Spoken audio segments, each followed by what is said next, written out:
안녕하세요. 애니능률 수학개발팀 한아름입니다. 수능까지 이어지는 초등 고학년 수학이라고 들어보셨나요? 네, 바로 이 책입니다. 초등 수학의 수능이라니 다들 조금 당황해 하셨을 것 같아요. 그래서 준비하게 되었는데요. 수능까지 시리즈를 왜 개발하게 되었는지, 수능까지 이어지는 초등 수학이라는 제목이 무엇을 의미하는지 말씀드리려고 합니다.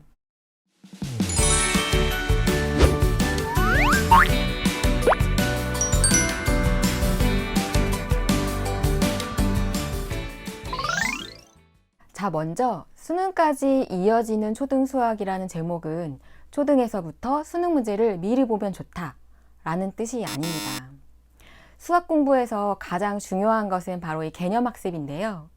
개념이 중요하다라고 누구나 이야기하지만 개념 학습을 쉬운 것으로 치부해서 등한시되는 것이 현실입니다. 개념보다는 문제 중심으로 공부하고 있죠. 자, 자연수의 계산을 한번 살펴볼까요? 세 자릿수의 계산, 즉 자리를 맞추어 같은 자리끼리 계산한다 라는 것은 2학년에서 배웁니다. 그리고 2 곱하기 3은 6이었으니까 20 곱하기 3이면 60이 된다. 곱셈은 3학년에서 배우죠. 이렇게 정리된 개념을 읽어보고 아, 그렇구나 하는 것, 이것을 보통 개념학습이라고 합니다.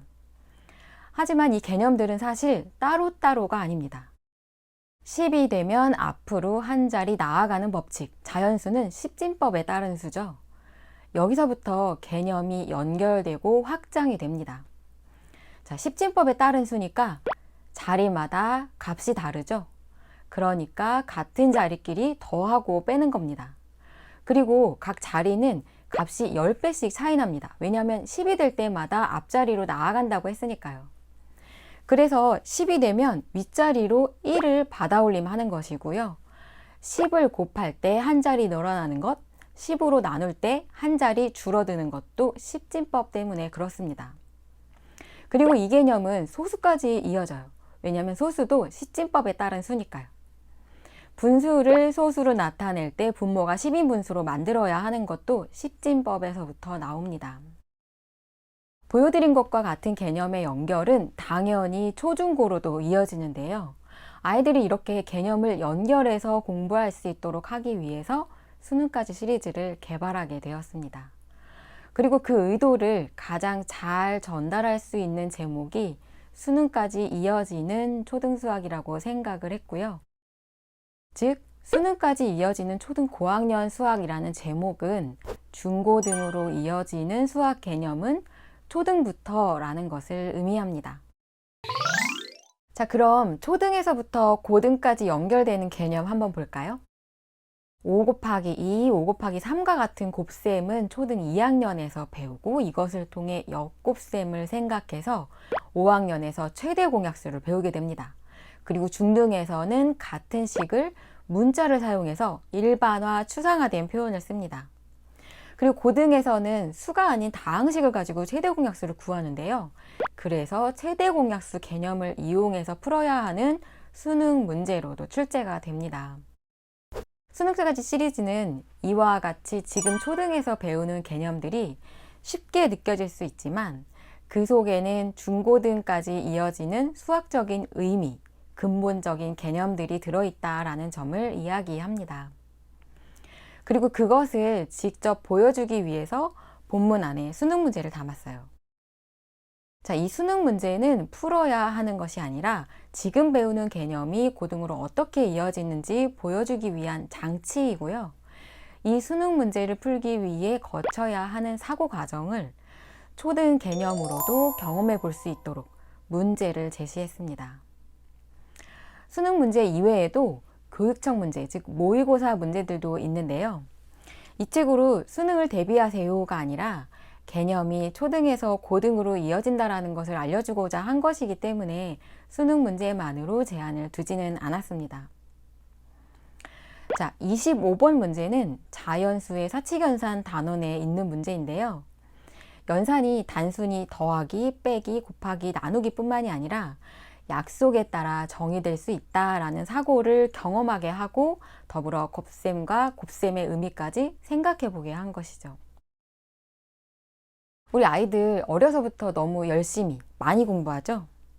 교과서 익힘책은 기본이고 문제집도 아주 많이 풉니다. 그 내용이 어떤지 한번 볼까요? 자, 3학년 1단원 교과서입니다. 세 자릿수의 덧셈을 배우는데요.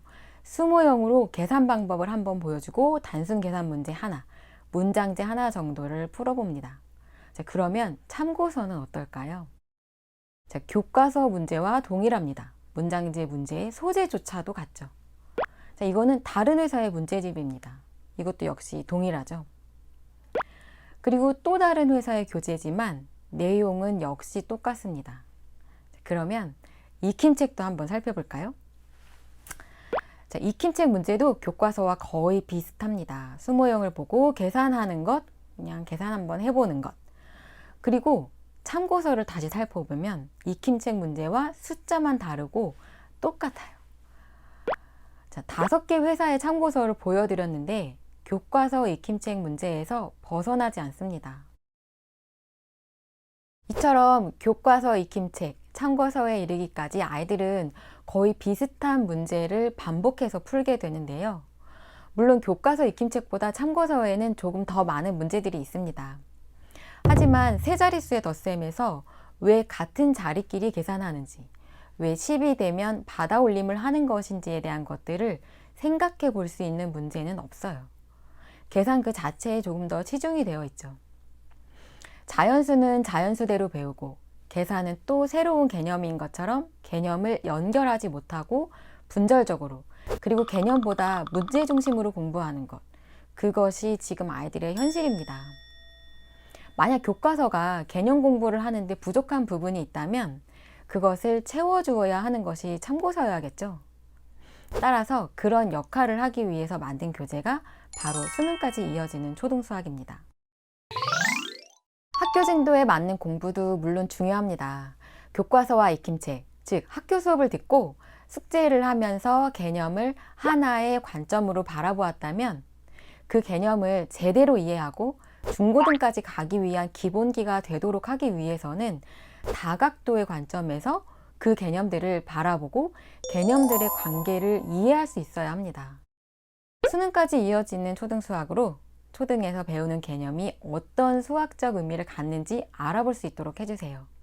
그리고 개념을 연결해서 생각하는 습관, 개념 간의 관계를 파악하는 공부 습관을 길러서 중고등에서 상위권이 되기 위한 준비 지금부터 해보시기 바랍니다. 감사합니다.